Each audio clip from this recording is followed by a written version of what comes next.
Қайырлы күн достар, қалдарыңыз қалай? Бүгін сіздермен өте дәмді болып шығатын пайдалы финикиден жасалатын печеньенің рецептімен бөлісейін деп отырмын. Мінекей бізге қажетті заттарымыз барлығын жазып көрсетіп кетем, және описанияда да рецептімен бөлісетін боламын.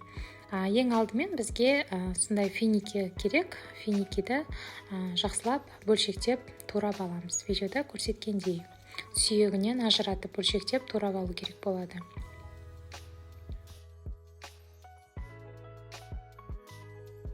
Мінекей жақсылап осылайынан турап алдым.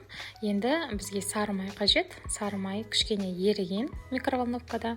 Үстіне 1 ас қасық бал салып, және 50 грамдай қант салып, барлығын жақсылап араластырып, осылайынан араластырып аламыз.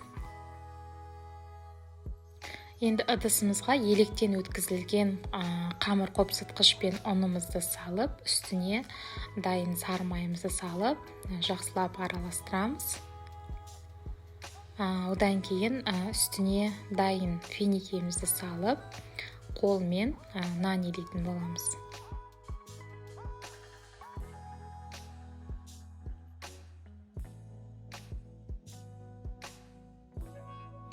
Мінекей біздің печеньеміздің қамыры дайын десек те болады.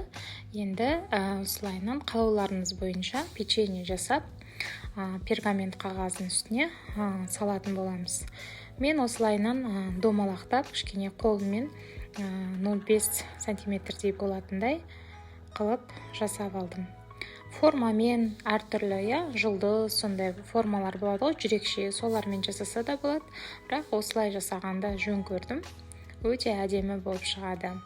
Енді печеньені қалай жасау өздеріңіздің фантазияларыңызға байланысты. Фантазияларыңызға қарай жасаңыздар болады. Мұның барлығын жасап алдым. Енді алдын ала қызып тұрған 180 градустағы пешімізге 20 минутқа салып аламыз. Мінекей бізде печеньеміз осылайынан әдемі болып пісті. Алып чаймен іше берсеңіздер болады. Міндетті түрде осы рецептпен жасап көріңіздер. Егер сіздерге рецепт ұнап жатса, бөлісуді де ұмытпаңыздар.